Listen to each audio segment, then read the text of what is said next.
Good morning, good afternoon, good evening. Zimbabwe is observing its 45th day of independence today. 45 years ago, the country gained its independence. And many people really have no reason to celebrate because the last 45 years have been a total disaster. But you can't say that to the Zanu PF ruling elite. They want to continue to project this image that Zimbabwe is the epitome of prosperity.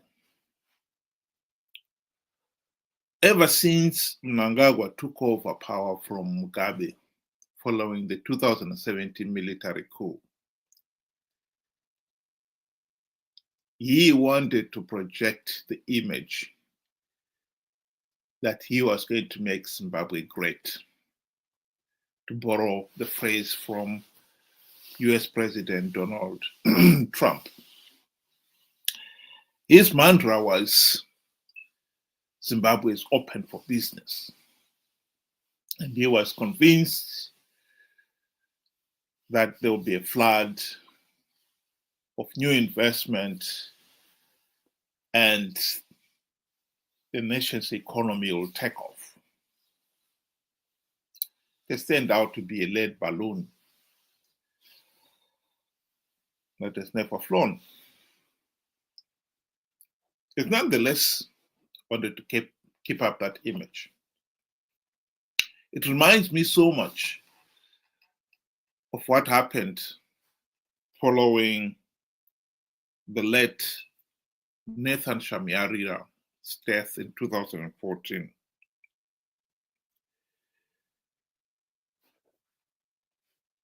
Those of you who are not aware, Nathan Shamuyarira was the Minister of Information soon after independence. And he was to hold that position for a very long time. And men would say he was the man who created, or rather destroyed, Zimbabwe's media, creating this monolithic Zanu PF political system in which the media, the print media, the electronic media, existed to worship the regime and brainwash the electorate, the rest of the populace. I think he must have been minister for something like 25 years. His wife was at one time the matron at Mnangagwa Hospital. So they were part of the ruling elite. But by the time he died in 2014, Shamuyarira was living in abject poverty.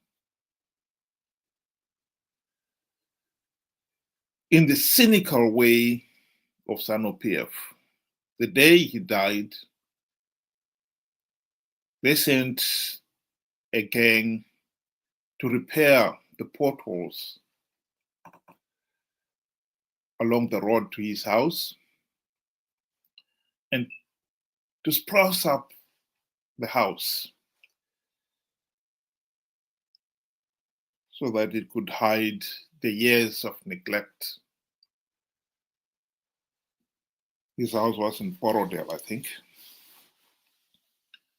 And many of the houses in the area showed the same ill effects of decades of neglect.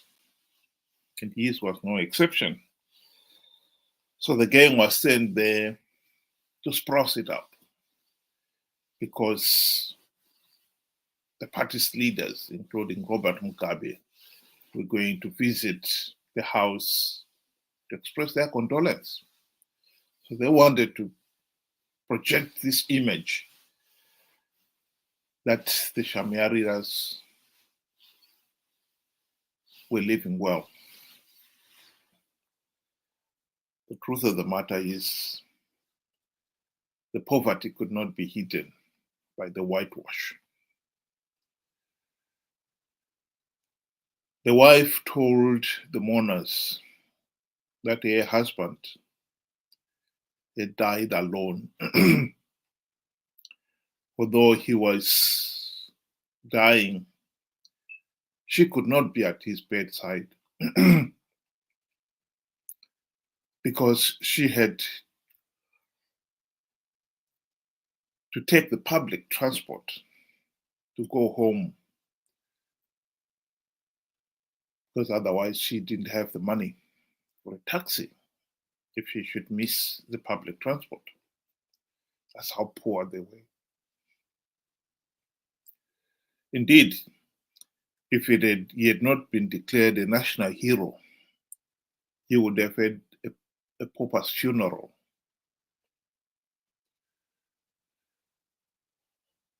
But they wanted to keep up this appearance that the couple was living well. The same approach is being used by Mnangagwa. It's now 8 years since he took over from Mugabe in 2017, following the military coup. And he still wants to project the image that Zimbabwe is doing well. So the independence celebrations this year was to be at Nyambudziya in Kokwe. Anyone who has been to that area would have immediately said, this is not a good idea, because the roads to Nyambudziya, like everywhere else in the country, were in a sorry state. But to keep up with this pretense that everything is fine, Mnangagwa sent the graders to repair the roads, and they did the best they could, filled up the potholes. But unfortunately, when the heavens opened and it was rained cats and dogs, that made the roads impassable.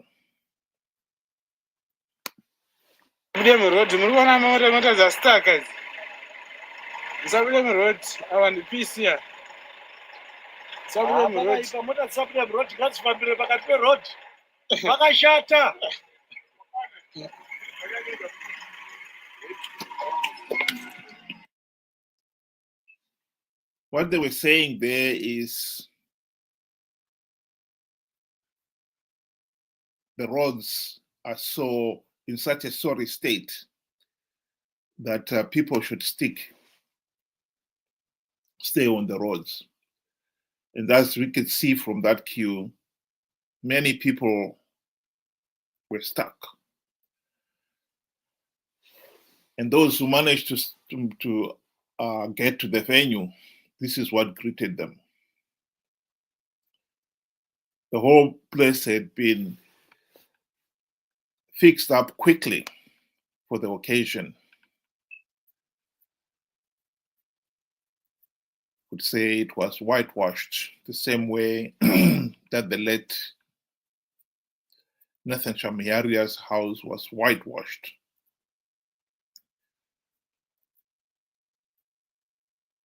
But in this case here, the whitewashing was washed off by the rain. So the whole place turned into a whole mud puddle.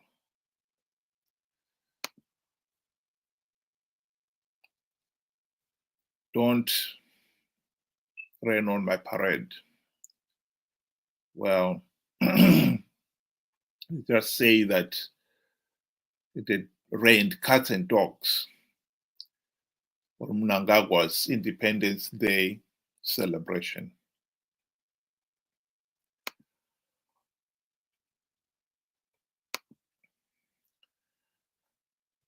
There is no doubt that Zimbabwe is a failed state. As much as you'd want to project the image of a prosperous nation, the reality sometimes catches up with you. Here is another scene where a truck going to the festivities got stuck.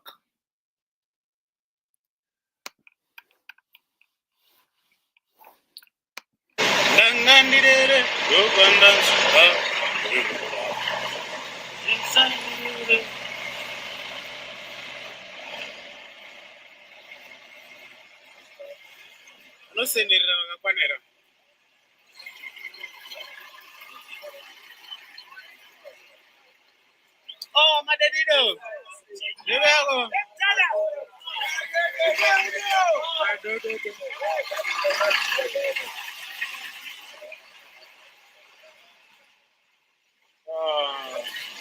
Sisi era sara okuti pa.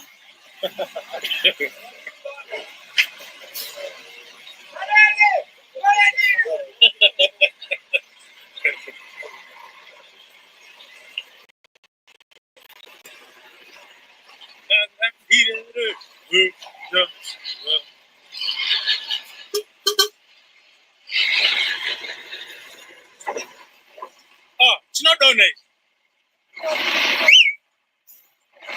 Chodone.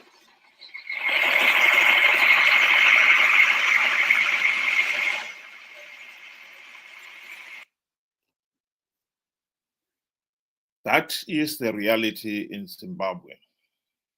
Everything is made to appear to give the impression that the country is doing well. And yet the reality keeps coming back to haunt the nation. The reality is saying something else.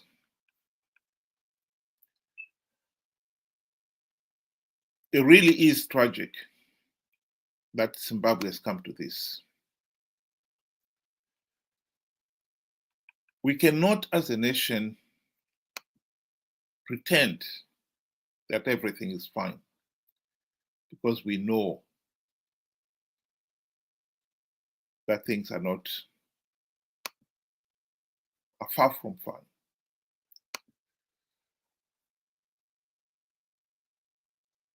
We cannot pretend Zimbabwe is anything other than a failed state. And as the nation reflects on the 45 years of independence, we really have to ask the question, are we going to continue down the same disastrous road that we've traveled these last 45 years? Because if we don't do something about it, this is exactly where we are going. The nation is going to continue to sink deeper and deeper into the abyss.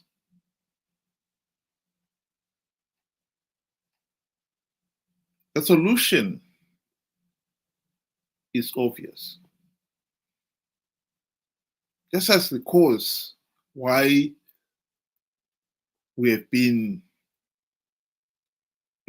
a failed state is there for everyone to see. The last 45 years, Zimbabwe has failed to hold free, fair, and credible elections. And so the nation has found itself stuck with the same corrupt, incompetent, and tyrannical regime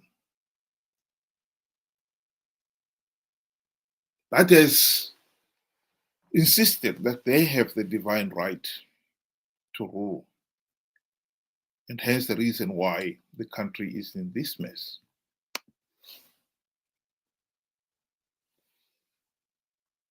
No one has the divine right to rule. Before independence, we were fighting for one man, one vote. It's just that when Zanu PF got into power, they changed the rules. They decided to make sure that they remain in power, they had to assume for themselves the dictatorial rights, powers to rig elections. We need to end this culture of rigged elections.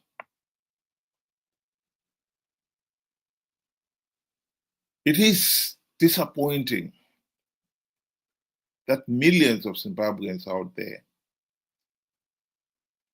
even now, have failed to accept what constitutes free, fair, and credible elections. And hence the reason why the country is in this mess. It is not rocket science.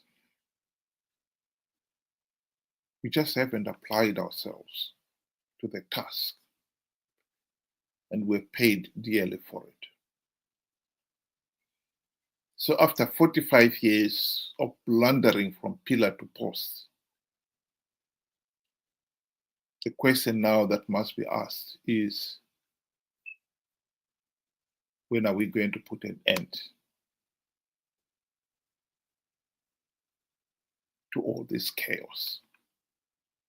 It is within our power to end the chaos. It is not rocket science to say what constitutes free, fair, and credible elections. Why are we participating in flawed elections only to give Zanu PF legitimacy, the opposition a few gravitering seats, and perpetuate our own suffering?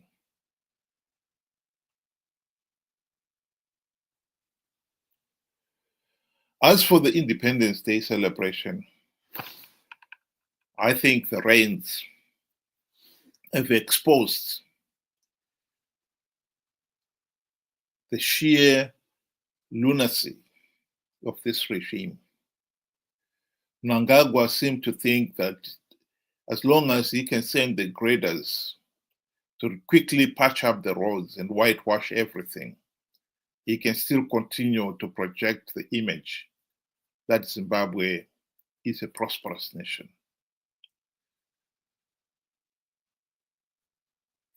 Well, in this case here, the rains have exposed him for what he is.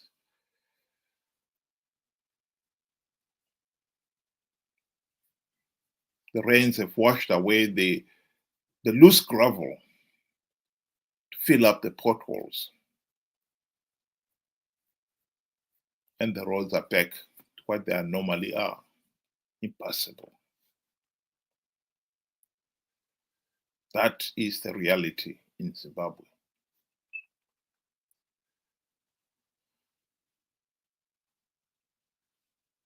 Are we going to celebrate next year's independence celebrating the same chaos and confusion? Or are we going to start seriously looking at making a U-turn? We have got to admit to ourselves that the present political system has failed and make a firm commitment now. We should not have to wait until a few months before the next elections in 2028 to discuss how are we going to get Zimbabwe out of this mess. That debate, that discussion should start now.